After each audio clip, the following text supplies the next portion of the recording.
everybody, and welcome to another edition of This Week in Cleantech, our 15-minute roundup of the biggest stories in climate and clean energy that you need to know about from the last week. Today is Friday, September 26, 2025. We have guest Christopher Mims from the Wall Street Journal on the horn. I am Factor This content director, Paul Gerke, joined as always by Cleantech commentator Mike Casey of Tigercomm. Mike, how are you on this fine Friday? I'm good, friend. I'm friend too, man. Me friend, you friend, we friend. Thank you for pouncing on my first tongue twist. Immediately, just like red meat. Really appreciate it. We want to give a listener shout out to Joshua Goldman, but we've had quite the week in news, my friend. Did you know that you and I and everyone listening to the show is a fraudster? I was aware of that. Yes, I've perpetrated this fraud for a long time. You got me. I think it's hearsay, but I was told that someone with bad comb over, too much spray tan, and diapers went to the UN and declared us all fraudsters. To me, he sounded as confused as an insistent nudist at the black tie dinner. But hey, and then there was, of course, when I was in middle school, pranks went through cycles. And one of those pranks was called pantsing. Wait, where are we going with this? This is the Cleantech show, Mike, just so we're clear. One of them was pantsing, and like your friends would like pull your pants down in front of girls. What are we doing? Energy Secretary Chris Wrong got pantsed by actual climatologists. He likes to say that he's a scientist. He really isn't. We checked. He's actually an engineer, only got a master's. He's not a scientist. But, your listeners to the show will remember several months ago, he funded his own bovine excrement so he could cite it. And his bovine excrement was shown as excrement, not science, by actual scientists this week who came out and said, no, actually, global climate disruption is real. It's a problem, and you're wrong. So I'm just noting those two things. We're not taking time to discuss that as a story, but we're fraudsters, and Chris Wrong was wrong. Okay, Mr. Gerke. If only renewable energy was powering that escalator on the way out, Mike. We want to give a shout out to the listeners like Joshua Goldman, who Mike mentioned before that diatribe. We'd love to hear what you get out of these episodes. Reach out to us, send us an email. My email address, paul.gerke@clarionevents.com. Mike, we had a lot of good journalism this week, and I even published some stuff, but we're not talking about that. Get us to story number one. All right, I will. I just want to note that somehow my thoughtful discourse become diatribes in your eyes, and I'm noting that. I'm going to move on. Discourse. I'll use that. No, that's nicer verbiage. I'll use that next time. I'm going to be the bigger one here. But Noreen Malik, Josh Saul, and Tyler Kendall at Bloomberg. Pennsylvania governor says biggest U.S. power grid needs overhaul. I thought this was pretty cool and kind of a BFD. Yeah, and it's kind of understood by us in the space that PJM territory needs some work, but I'm glad that this is getting a little more attention on a larger scale. If you didn't see this story, on Monday this week, Pennsylvania Governor Josh Shapiro convened a first-of-its-kind meeting. This was in response to record wholesale power prices on the grid for a couple years in a row. If you live out here in PJM territory, you've seen it on your bill. At this convening, Governor Shapiro pushed PJM for more transparency, accountability, a greater role for states in decision-making. He said his state will leave PJM if its operator doesn't act on rising utility bills, and that Trump's decisions to slow clean energy are making it harder for Pennsylvania to produce enough power. Joe Bowring, president of Monitoring Analytics, PJM's independent watchdog, said on a panel that the key question is how to manage new demand from data centers, and simply, quote, letting the market work will mean blackouts. To that, we agree, Mr. Bowring. PJM CEO Manu Astanza said addressing grid issues and rising bills lies both with the market and states themselves. For example, instead of relying primarily on grid auctions, Virginia could be more proactive in planning for its supply needs. Mike, we could talk about PJM until the cows come home, but what did you think about this piece? I think that there's no shortage of frustration with PJM. And earlier this year, we should note that New Jersey lawmakers passed legislation to consider leaving the grid. Maryland lawmaker Lorig Chakudian, I hope I'm pronouncing that name correctly, said her state may end up doing the same. Chakudian says PJM needs to give states a bigger voice. One way to do that would be allow states to initiate filings at FERC under Section 205 of the Federal Power Act that would force PJM to take states' concerns more seriously. Paul, story number two. Before we get to story number two, I just want to interject one fact, Mike. There is more renewable energy queued up in PJM than is currently on the grid in PJM. Not saying that's PJM's fault, not saying that's the state's fault, but the projects are there. Story number 2. By Kelsey Tamburino at Politico, titled Judge Allows Work to Restart on New England Wind Project That Trump Halted. We've been talking about Revolution Wind and Trump's larger war on wind in general. What's the update we got from this story? So U.S. Judge Royce Lamberth brought some adult supervision to the situation, lifted the Trump administration's stop work order on the Revolution Wind offshore project, allowing construction to move forward while the legal review continues. This multi-billion-dollar development. It's one of the highest profile renewable energy projects the administration has tried to suspend while it reviews approvals. Lambert said if the work doesn't continue, quote, the entire enterprise could collapse, end quote. He stressed that the specialized ship needed for the work will no longer be available past December. The developers, Ørsted and Skyborn Renewables, contend that the stop work order is unlawful and represents a shockingly expansive theory of agency power to undo prior regulatory approvals. End quote. Mr. Gerke. They were citing this on the grounds of hurting like Atlantic cod spawning and some national security concern with the Defense Department. But on Monday, the judge said that there were no factual findings, that there was a national security concern, or that such risks to those fish justified an immediate halt of work that was already well underway. Revolution Wind has put $5 billion or so into the project. They stand to lose billions if this project is ultimately canceled. And to a larger point, there are people relying on this power coming to the grid. Like, it's not like you just turn an offshore wind turbine on and it just goes into houses and the electricity is great and everything's cool. You need to actually build out the infrastructure to support this, transmission lines, the inverters to take the clean energy so we can use it. There's a lot to this. And like I said, billions of dollars that have been put into these projects, and to try to stop one midstream, just like Trump did with Empire Wind, is tomfoolery at a time when we need as many electrons as possible. Yeah, story number 3, Mike. Sammy Roth from the LA Times wrote, decent work on climate, Gavin Newsom. Still hope California's next governor is better. Sammy, you and Kelsey Tamburino, I'm just telling you now, we're going to get you on the show. You cannot run. You cannot hide. You will be on the show. Don't make me sick our listeners on you, because I'll do it, Mr. Gerke. I dig Sammy Roth. Sammy Roth posts a lot of his journalism in the big 500,000 person LinkedIn group that Factor This helps moderate. When I say Factor This, I mean me. It's a lot of spam, but Sammy Roth posts some good journalism there, so check it out.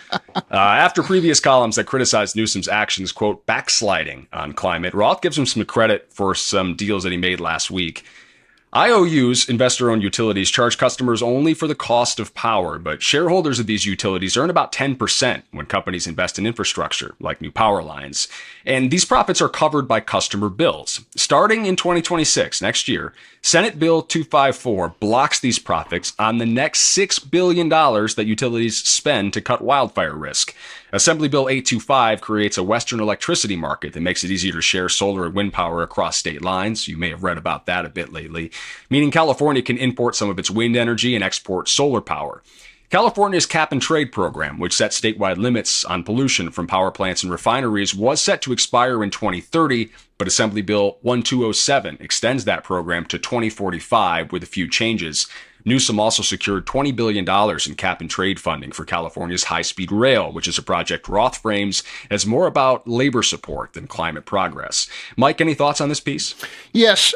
Sammy has argued that Newsom does not put climate first consistently, and he instead shifts his views based on political convenience. Now, I think before saying that, we should have Brian Mendez put in a suspension-inducing drum roll right there. Gavin Newsom, political convenience. Just saying. Last week, Senate Bill 237 passed, which will speed approval of thousands of new oil wells in Kern County by limiting environmental review. So the governor backed this legislation because 2 of California's 9 refineries are preparing to shut down next year, and he believes expanding drilling will prevent gas prices from climbing. But this could also worsen air pollution for residents, which has angered environmentalists. Sammy also has criticized Newsom in some stories last week for undermining rooftop solar, failing to disclose that Aliso Canyon gas field, and delaying the implementation of single-use plastics recycling law. I think we should just note that if the governor thinks that his rivals for the 2028 Democratic nomination are not going to make him wear tens of thousands of job losses by undercutting net metering, if he thinks that, he's got another thing coming. So, Paul, our fourth story.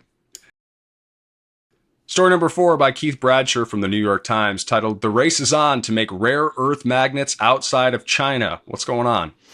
6 months ago, China's leaders suspended exports of rare earth magnets, which caused many countries to scramble to develop alternatives. But after 3 decades of heavy investment, China has a massive lead in this space, and it's going to be really hard for other nations to catch up. China has used its lead to gain leverage in trade negotiations. For example, Trump has been more cautious about raising tariffs on China than on countries like India and Brazil, and China has restricted rare earth magnet exports to Europe to pressure the EU to reconsider tariffs on Chinese EVs. China also controls almost all rare earth ore processing. It makes most of the processing equipment and has begun restricting equipment exports. Its refineries produce more than 99% of the global supply of 3 rare earth elements essential for heat-resisting magnets. So I think, Paul, to your point that you've often made, it's a really, really formidable lead they built up. I don't know in which category China's not kicking our ass right now. Like, Yes. I mean, like every time I read about something, I'm like, wow, how did we let it get to this point? Like, how do you allow one country that you're now pretty adversarial with and cutting off trade with and increasing tariffs on, allow them to have such a global control over such integral components and rare earth minerals that we're using in everything right now? I mean, the scale is ridiculous. They're producing like 100 times more than everybody else. Countries outside of Asia manufacture less than 2,000 tons of rare earth magnets a year. China, it's more than 200,000 tons. They're trying to increase production outside of China. It's really slow. North America and Europe buy a ton of this stuff from China.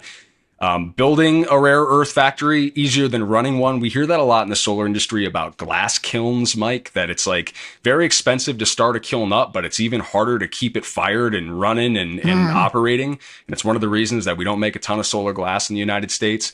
Reaching full production can take years. It's just, I don't know where we're going to get with this, Mike, but we got to get somewhere, because if China's going to cut off exports, we're going to have to figure out another way. Mike, story number 5. Our last story by Christopher Mims from the Wall Street Journal. Solar-powered cars and trucks are almost here. We have covered your stories before, Christopher, but I'm really glad you're on. And the first question is a personal one. I want to know how I get one of these really cool vehicles. They are super cool. Yeah, get in line. I mean, let me just be absolutely clear. The first response I got after writing this story was a bunch of people who've been on Optera's waiting list for. I mean, this is a company that went bankrupt and came out of bankruptcy. Let's be clear. Like, they could still not deliver. It's a super cool vehicle. They have a lot of IP, which means I think that their solar tech is going to end up in a lot of other interesting places. And if big automakers ever go for this kind of thing, they're going to end up paying them licensing fees. So the short answer to your question is, unless you're a super early adopter and you want to get like a $40,000+ mini truck from Tello Trucks, or pay a similar amount for what is technically a motorcycle, but also incredibly might never have to be plugged in ever if you live in a sunny climate, or even not that sunny of a climate. If you're ready to make that leap, you might be able to get one of these by early 2026 or the end of 2026. If you're not, then you should wait for others to kind of follow suit. But the good news is the tech is here. It works. You can add a meaningful amount of range to today's electric vehicles from built-in solar panels, which is kind of crazy, but it works. The math works. So let's back up just a little bit, Christopher, if you don't mind, because I remember following this Aptera thing when it first got launched, and I almost did a story on it, and I was like, this is some pie-in-the-sky stuff. This is never going to happen. Yeah. It looks futuristic and cool as hell, like something out of a video game, but it's like, is this actually going to make it to market? For those who aren't as well-versed in this technology, can you explain, one, to the listeners what it is, and two, what you think might be the hang-ups to actually making this a reality? Yeah, so the first unlocking technology here, which is really important to understand, electric vehicles are more efficient than ever. We're all used to thinking about miles per gallon, right? We all have like a figure, like what's a bad miles per gallon, what's a good one, right? But if I say to you, what's a good number of kilowatt hours per mile, or miles per kilowatt hour, actually is the way it ends up being. Most people don't have a sense of what that means. Like, you can do the math if you look at the size of a battery pack and you divide it by the range of the vehicle. But most people are like, what are you talking about? But because electric motors have been getting more efficient, because the power electronics inside of these vehicles is a really critical, under-discussed feature, have been getting better. So there are fewer losses there. Regenerative braking has been getting better. And because these vehicles are getting more and more aerodynamic, and they're reducing the rolling resistance, because that's the other thing that matters, right, is aero plus rolling resistance, which also depends on the weight of the vehicle, etc. It's just a game of inches, right? And so automakers have just crunched that down to the point where from a decent sized battery pack, you can easily get more than 300 miles of range. Like go buy a, it's crazy to say this, but like the one of the best affordable EVs you can get right now is made by Chevrolet, right? The 2026 Nissan Leaf that's coming out looks like it's going to be a monster in terms of the value. It's going to be less than $30,000, but it's going to have that better range. By making EVs more efficient, now you put solar panels on top, and they can be built in, or there's even a company called Dart Solar that'll sell you this thing that goes on your roof rack. You can add a meaningful amount of range. What's a meaningful amount of range? If it's New Jersey in the winter, it might be 10 or 15 miles a day. Guess what? The average American only drives 30 miles a day. That's half of your range right there. You're a retiree and you live in a Sunbelt state, you could get on a Tello truck or an Aptera 30, maybe 40 miles of range per day. That's more than you're going to be driving. The car will never have to be charged, potentially. Wow. So that is kind of where we're at in terms of the state of the art.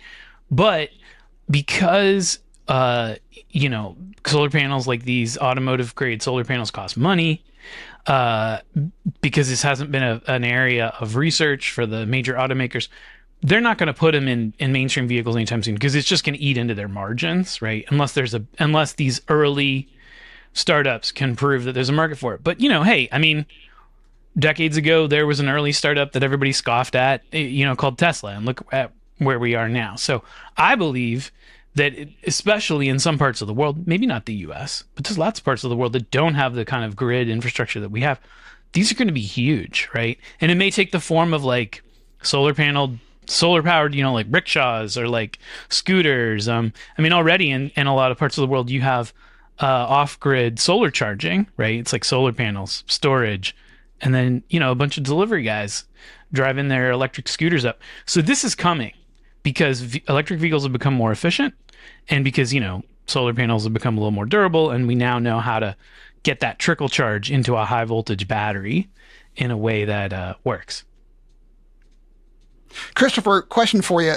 I was one of those people on Aptera's list. I didn't write you after this, but I was on their list for a while. Yeah, you weren't one of my angry emails. No. Okay. I was not. Not this time. Well, from one of my anonymous email addresses I was, but let's set that aside. But what I was struck by was how unusual looking the vehicles were. And I guess I got a twofold question. One of them is, how much does the function bear on the design? Because I noticed that there's now a story by one of your colleagues was, to my chagrin, they're trying to figure out how to make electric cars more noise polluting. I'm like, can we not do that? But I get this sense that there's a need within the auto industry to make EVs look like and feel like what you're familiar with. Yeah. Versus it's something really different. And then I look at the Chinese, and I got a friend who just got back from Dubai, and they said, there's Chinese EVs everywhere. Mm-hmm. Like they're really good, and it's a very different experience. So I guess it's a question of, based on what you're hearing from people in the industry, how different do they think they'll be able to be, or how different do they need to make them? Well, look, American automakers all over the world are hostage to the consumer. The consumer wants, like the median consumer wants something that, looks like, the latest like RAV4, which I always laugh at because I remember when those were like compact SUVs. That's why there's a million generic boxy SUVs on the road. That is what Americans want. We don't even want cars anymore. I mean, it's really funny. You look at the statistics. People don't buy sedans like they used to. People don't buy small subcompacts anymore. Everybody is really excited. New car buyers, at least, are really excited to pay more than $40,000 because that's actually the average new car price now for something that is large and high off the road, gives them command seating, etc. That is just the reality. And American automakers have to deal with that. There is a subset of folks who want something different and are willing to pay for it. And that is the bet that like Tello truck, so they're doing a mini truck. So it has the same bed size as a Toyota Tacoma, same cab size as well, by the way. It's 2 rows. But it is shorter than a Mini Cooper. Now, again, this is the new Mini Cooper, not the original.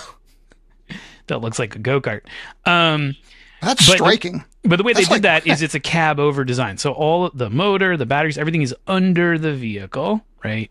So it's a snub nose vehicle. Like it's still safe apparently, but there's no giant, frunk with the motor in it anymore. And their whole market, they're not going for the low cost market. Their whole market is like, you're a contractor. You need to work in a city like LA or San Francisco or New York City or some other place like that. You need to park in an urban environment, but you still need a bed. And, maybe you want solar because you want to like run that vehicle all day and you want to run electronic tools and stuff from it. And maybe that's what the solar is doing as much as it's doing range or whatever. Or you're like a university and you have a lot of trucks that are just doing maintenance and like, they're not driving that much, but they're sitting out a ton. And keeping that fleet charge is a pain in the butt. So they're going for that niche, right? Every startup has to find its niche. And their whole thing is how can we build these vehicles for like 1/10 of the typical capital investment that goes into an automaker, right? Because usually it's billions and billions and billions of dollars to build the next Tesla, which, frankly, these days is like Rivian or somebody like that. Or Lucid, not everybody has like the backing of the Saudi sovereign wealth fund to endlessly fund their losses as Lucid is doing. And then Aptera, they're even more kind of experimental and out there. And they're like, how do we make the most efficient road vehicle ever? So it looks like a tadpole, right? It's a classic teardrop shape. Yeah. It only seats 2, but it has a long back, so that means there's a lot of cargo space. But that gives it a lot of area for solar panels, right? Because you have the entire back of the vehicle, you have the top, you have the front, because it actually does have a front, and then the solar panels wrap around the vehicle a bit, and so like it can be getting stuff from every angle of the sun. Turns out the best place to drive an Aptera, if you want the longest range, is downtown Las Vegas, because the buildings are so shiny that they're shining light onto it, reflecting light onto it from every angle, right?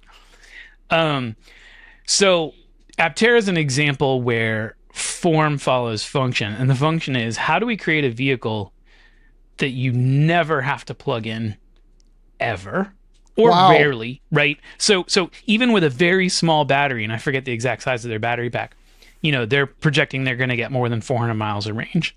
And so the function is how do we get a vehicle that you almost never have to plug in, that if we can succeed at making it scale, could someday be significantly cheaper than typical automobiles because it's a simpler vehicle, because it's 3 wheels, because it has a smaller battery pack, and the battery pack is still kind of what really rules the price of new EVs. Could we create a totally new kind of transportation? Now, look, most of the history of people trying to create new forms of transportation, it's just failure after failure. Like 2 years from now, Aptera might be like, the monorail of this space, or worse. Yeah. But they're determined. They're really, really determined. They're about to do a direct listing on the stock market. They won't raise money through that listing, but they will be a publicly traded company soon.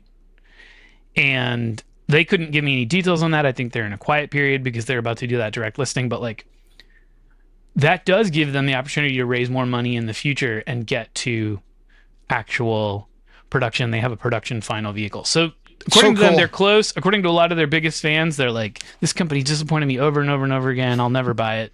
We'll see. Proof's in the pudding. Paul, you want to do one more last question, or should we go to Cleantecher of the Week? I think it's time for Cleantecher of the Week. We already broke our 15-minute promise, but I could talk to Christopher all day about this stuff. I could too. This is a 30-minute podcast. That's why I came on your show. I'm like, these guys get me, right? We get it, man. I don't get to talk to enough Cleantech nerds. For real. I'm usually really just appreciate you coming on. The opposite of that. People are like, oh, stop talking to me about how come electric cars are in the Wall Street Journal again? I'm like, sorry. No. The rest of the world is going there. Christopher, we're fraudsters. Just get it right. Don't forget, we're all frauds. Let's go to Cleantecher of the week. Let's who's not do a it. fraudster. Ramón Méndez Galain, come on down and take your prize. Uruguay's energy secretary, if the name sounds unfamiliar. During his leadership, the country went from relying heavily on fossil fuels to establishing a stable grid that is now almost entirely powered by renewables. In just 5 years, Galain has powered Uruguay with 98% renewable energy. Congratulations, Ramon, our Cleantecher of the week. And if it's doable for a country of 3.4 million people, it's surely too difficult for a country of 340 million people. We couldn't take that on. But you know what we can take on is thanking Brian Mendez, our wonderful producer, Claire Queer, and Alex Peterson for helping gather these stories. The sarcasm is thick as always with you, Mike Casey. Thanks to Christopher Mims for joining us on This Week in Cleantech. Please subscribe, leave us feedback, share story suggestions if you like. You can find all the articles we mentioned this week in the post on Factor This. Take care, people. Be good to one another. We'll see you soon. Thank you, Christopher. Take care. Thank you.